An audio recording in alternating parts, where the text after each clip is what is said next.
What's up, everybody? Welcome to Podcast Now. I'm Alex, and in this video, I want to talk about the surprise of the day. Death Stranding is now out on Xbox platforms. Now, let me first start by saying I think that's great news. More people, the merrier, especially for a game like this, kind of out there. Hey, connect with more people. That's the whole point of the game anyway. But, I actually saw a tweet that was kind of funny where it was like all these insiders, right? Xbox insiders. Now, granted, I don't pay attention to all of them, so this could have slipped by me. You guys will have to let me know in the comments. Did anybody talk about this? You'll hear things here and there about all sorts of different games, but I don't recall ever seeing a rumor in the past couple months of, yeah, Death Stranding is like on the way. It's just, and I do find that funny because there's so many of them, but I didn't see a single thing about this because this actually became a legitimate surprise. So, well, that's the bigger news part to it, right? Is that, well, Death Stranding is literally out right now. You can play it, Series S and X. It's optimized, all that jazz. And then the other part of it, though, is that Hideo Kojima and Kojima Productions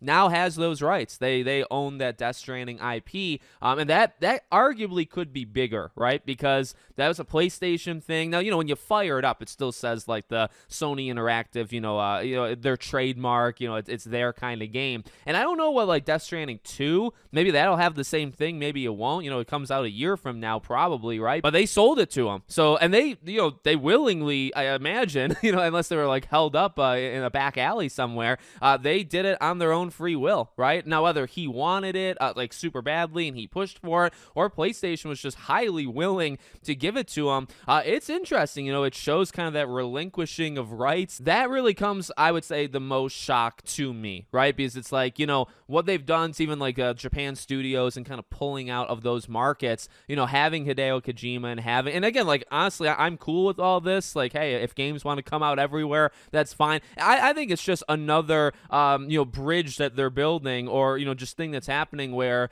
like I said earlier, when you fire up the game, it still says, the Sony Interactive thing. You're having Xbox games like Sea of Thieves and Hi-Fi Rush. You fire it up on PlayStation, it shows the Xbox logos, all that jazz. You're having that. Now you have the reverse, right? And is this the first kind of step? Now, I guess there's the difference, though, right? And this is actually, again, what's the most shocking. The difference is with the Hi-Fi Rushes of the world and Sea of Thieves, and maybe eventually other big games, is Fable coming, or these games going to release on PlayStation?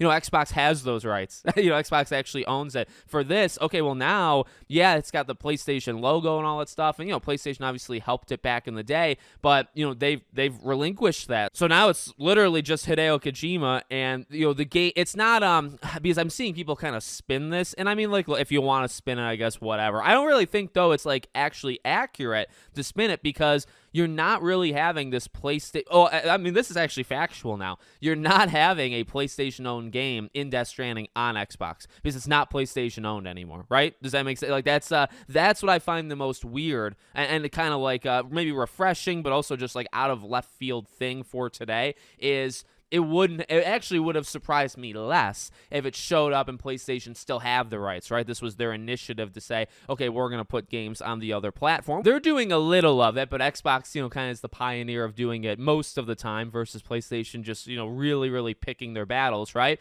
So yeah, that's the biggest thing to me is that they just let it go. And I wonder what that means for the future. Actually, well, I kind of want to talk about two things just to end this video.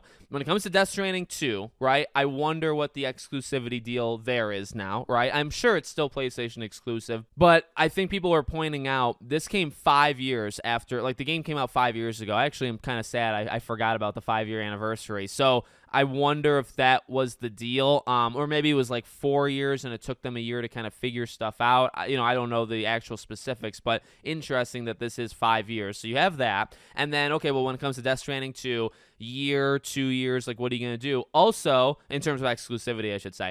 And then also, like, the future. Like, look, Hideo's got, like, the game plan, right? Like, Death Stranding, the Xbox exclusive, and then, like, the Metal Gear type game, right? Those are his three. And he's getting up. I mean, he's 60 years old, isn't he? So, he doesn't have too many games left. Do you end Death Stranding after 2? Now, he is not like I don't know, like, he doesn't have, like, the playbook that everybody else has, right? Like, everybody's got, like, okay, in a franchise, you do this, then you do this, then you do this. He has his own, rules that he plays by. But, when you make Death Stranding and Death Stranding 2, do you stop at 2 or do you make a 3? Because, number one, you only have so much time. You already got your next, like, group of games. And then also, what does that mean for, and I guess the reason why I'm saying it, right? What does that mean for a Death Stranding 3? Because Death Stranding 1 is now on Xbox. Death Stranding 2, there's no way it's going to take 5 years to come down. I imagine it's like a 1 or 2 year exclusivity, okay? And then Death Stranding 3 is really out of PlayStation's hands entirely, unless he depends on funding or, whatever it might end up being, but it would be out of PlayStation's hand, right? So it's like, okay, Death Stranding 3 wouldn't even be a PlayStation exclusive, I would imagine. It's something that I think is interesting to say and talk about a little bit. I mean, honestly, it's something that you're not getting a Death Stranding 3 for like 10 years, like at the minimum, and he's 60 years old, right? So it's like, honestly, will you even get a Death Stranding 3? So maybe it's not worth thinking about. I mean, if you want to say, it's not worth it, I understand that, but it's just a thought that kind of came to my head. So let me know what you guys think in the comments. Make sure, as always, you're subscribed to the channel, bell icon turned on. I hope to see you all on the next one.